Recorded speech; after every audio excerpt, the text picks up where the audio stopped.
probably all thinking about your favorite Gene Hackman movies right now, and that's where we're going to begin. That heartbreaking news, I know you heard about it overnight, that Oscar winner Gene Hackman was found dead at his home in New Mexico, along with his wife of more than 30 years, Betsy Arakawa, and their dog. We still do not know what happened here, but please say this, they do not suspect foul play. Gene Hackman was 95 years old, beloved as a movie star, revered as a performer, and the winner of 2 Academy Awards. Here's a look back at his life on screen. Santa Fe County Sheriff's deputies discovered the bodies of Gene Hackman and his wife Betsy Arakawa, along with their dog, on Wednesday afternoon, and say the investigation is active and ongoing. Hackman has called New Mexico home since the 1980s, but it was nearly 1,000 miles away in Hollywood, where he became a fixture on the screen for decades, playing a range of characters as diverse as the plots of his dozens of films, including a hard-charging New York City cop, hold it! A demure surveillance expert, an inspiring basketball coach, Jimmy, they're going to be expecting you to take a last shot. We're going to use you as a decoy. And even Superman's nemesis.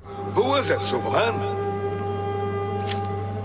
Lex Luthor, the greatest criminal mind of our time. The California native, born Eugene Hackman, joined the Marines at 16 before leaving the military and pursuing a career in acting. His big break didn't come easy, but eventually the struggling actor landed on Broadway and a breakout role on the big screen. We're going to have ourselves a time, boy. We surely are. In 1967's Bonnie and Clyde, he played Warren Beatty's bombastic older brother, Buck Barrow.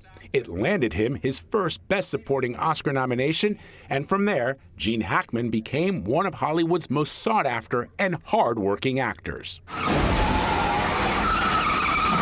With dozens of films already under his belt, it was this death-defying stunt in The French Connection that cemented his status as Hollywood's leading man, and an almost sure thing for Oscar contention.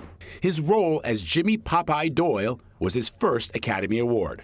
A second Oscar came more than 20 years later with his portrayal of Little Bill Daggett, a vicious sheriff who rules his small town with brute force,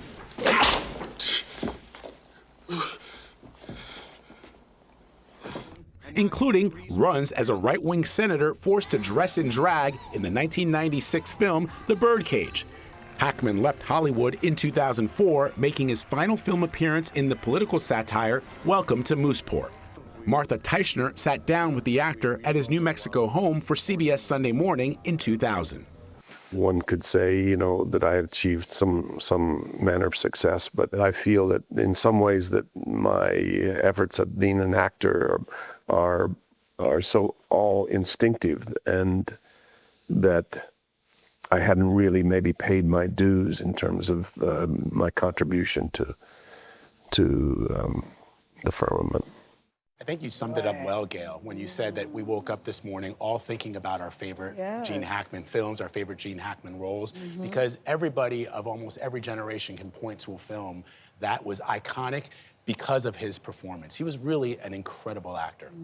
I mean, and when you look at the clip that we just showed, you go, I remember that one, I remember that. Oh, I forgot he did that one. I mean, his career is so vast. He had kind of an everyman quality, almost like Tom Hanks before Tom Hanks, but even more range than that. He was a really incredible guy. He was one of the first actors that I recall as a kid understanding, like, that's acting. That scene in Superman where he pulls off the wig and says, I'm Lex Luthor, the greatest criminal mind. The line that you quoted? I did quote that line while we were watching the obituary, because it was such an iconic moment, but he's had dozens of them. Still a lot of questions about what happened. We'll keep following that.